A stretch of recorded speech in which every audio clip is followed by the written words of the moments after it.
मिरज तालुक्यातील म्हैसाळ येथील सुतारकीमळा येथे राहणारे पारिसनाथ मारुती वनमोरे, त्यांचा मुलगा साईराज पारिसनाथ वनमोरे तसेच पुतण्या प्रदीप श्रीकृष्ण वनमोरे हे जनावरांना वैरण आणण्यासाठी गेले असता त्यांना विजेचा शॉक लागून जागीच मृत्यू झालाय।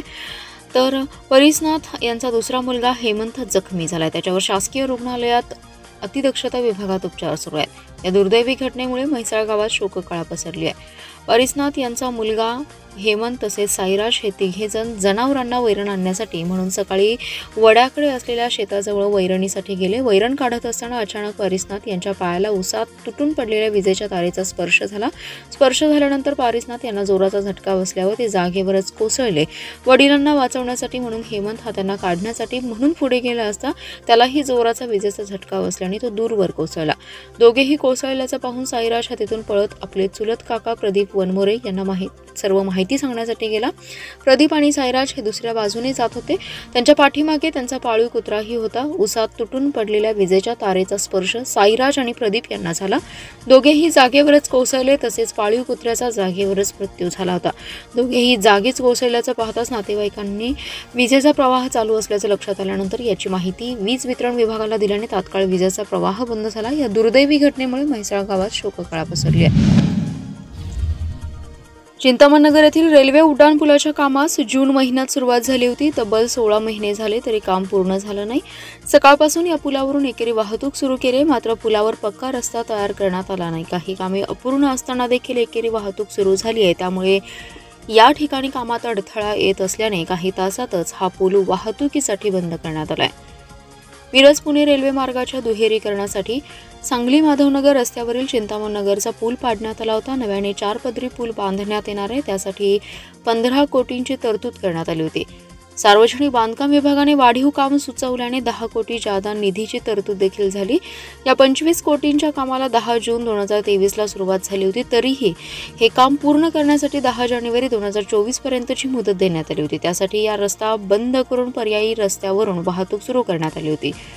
6 महिन्यात या पुलाचं काम पूर्ण होणं आवश्यक होतं, मात्र 16 महिने झाले तरी या पुलाचं काम पूर्ण झालं नव्हतं।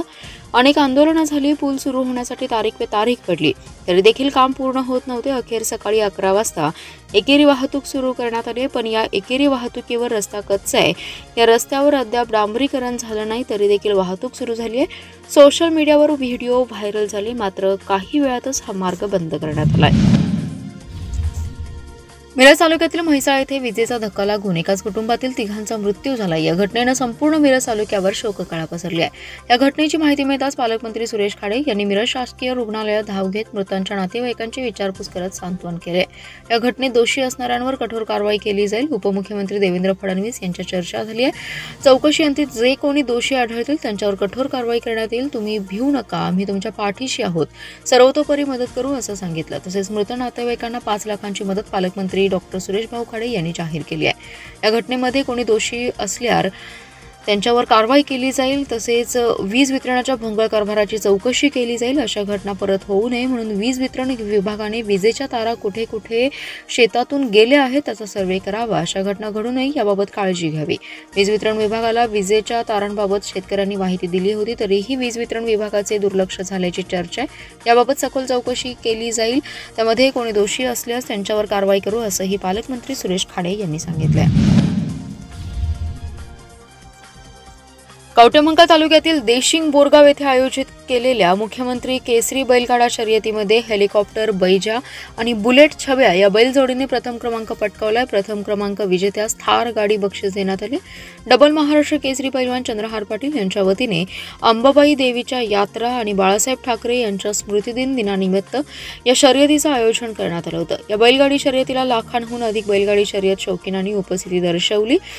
देशिंग बोरगाव येथे सर्वात मोठी बैलगाडा शर्यत पार पडली। लाखो बैलगाडा शौकीनांच्या उपस्थितीत येथे बैलगाडी शर्यतीचा थरार पार पडला। ही बैलगाडी शर्यत सुमारे 30 एकर परिसरातील देशिंग बोरगावच्या माळरानावर ऐतिहासिक बैलगाडी स्पर्धा पार पडल्या। महाराष्ट्र कर्नाटक राज्यातून अनेक बैलगाडी स्पर्धक सहभागी झाले होते।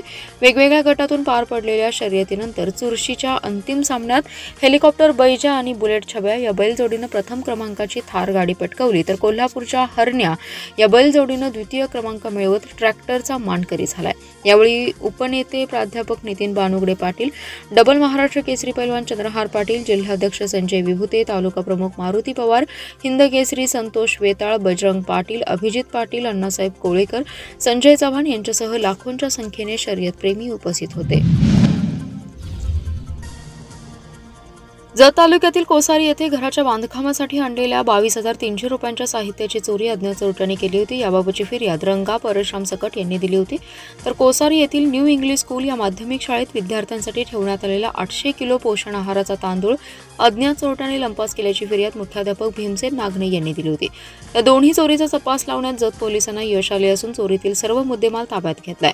जत पोलीस ठाण्याचे कॉन्स्टेबल विनोद सकटे यांना गोपनीय बातमीदारामार्फत बातमी मिळाली की एक इसम बिरनाळ हद्दीतील एडके यांच्या शेतात पडक्या खणीजवळ बंद पडक्या खोली परिसरात संशयितरित्या घुटमळत आहे अशी खात्रीशीर बातमी मिळाल्याने पथक गेले असता एक इसम घुटमळत असलेला दिसला. संशय आल्याने शिवाय खात्री केली त्यामुळे तरुणास ताब्यात घेतला आणि तो अल्पवयीन असल्याने त्याच्या वडिलांसमक्ष आणि पंचांसमक्ष सदर तरुणाकडे सदर ठिकाणी एकांतात थांबण्याचा उद्देश विचारला असता त्याने उडवाउडवीची उत्तरे दिली. त्याला विश्वासात घेत चौकशी केली असता कोसारी गावी प्राथमिक शाळेत, हायस्कूल शाळेत आणि रंगा परशुराम सकट यांच्या घरी चोरी केल्याची कबुली दिली.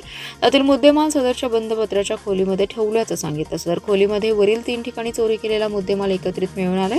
त्याप्रमाणे तिन्ही गुन्ह्यातील एकूण 66,260 रुपयांचा मुद्देमाल जप्त करून पुढील तपासाकामी त्याला ताब्यात घेतलाय. राज्यात महाविकास आघाडीची सत्ता येऊ आणि उद्धव ठाकरे पुन्हा मुख्यमंत्री होऊ यासाठी सांगलीच्या शिवसेना ठाकरे गटाकडून भव्य अशा महायज्ञ सोहळ्याचं आयोजन करण्यात आलंय. कवठेमंकाळच्या देशिंग येथे शिवसेना ठाकरे गटाचे राज्य संघटक आणि डबल महाराष्ट्र केसरी चंद्रहार पाटील यांच्याकडून या महायज्ञ सोहळ्याचं आयोजन करण्यात आलंय. 101 पुजाऱ्यांच्या हस्ते हा महाचंडिका यज्ञ सोहळा सकाळी सुरू झाला आणि सायंकाळी सूर्यास्त होईपर्यंत हा यज्ञ सोहळा सुरू होता. राज्यात महायुतीचं सरकार जाऊन महाराष्ट्राच्या मनामनातील मुख्यमंत्री असणारे उद्धव ठाकरे हेच पुन्हा मुख्यमंत्री व्हावेत यासाठी या महायज्ञ सोहळ्याचं आयोजन करण्यात आले असल्याचं महाराष्ट्र केसरी चंद्रहार पाटील यांनी यावेळी बोलताना सांगितलं. कोट्यवधी रुपयाच्या कर्जाचं आमिष दाखवून तब्बल 2,19 लाख रुपयांची फसवणूक केल्याप्रकरणी ठाण्यातील शिरीष कुमार देशपांडे, श्रीकांत चव्हाण, सोनल देशपांडे, सूर्यकांत नंदकिशोर शर्मा यांच्यावर तासगाव पोलिसात गुन्हा दाखल करण्यात आलाय.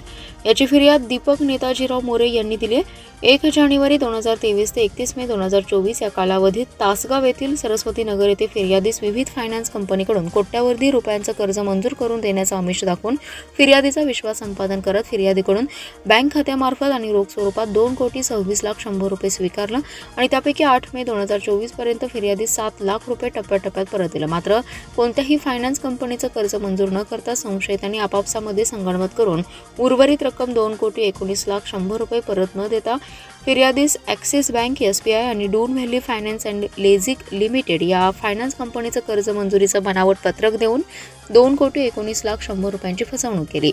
या प्रकरणी शिरीष कुमार देशपांडे, श्रीकांत चव्हाण, सोनल देशपांडे, सूर्यकांत नंदकिशोर शर्मा यांच्यावर भारतीय दंड संहिता कलम 406, 420, 468, 471 व 34 याप्रमाणे तासगाव पोलिसात गुन्हा दाखल करण्यात आला आहे.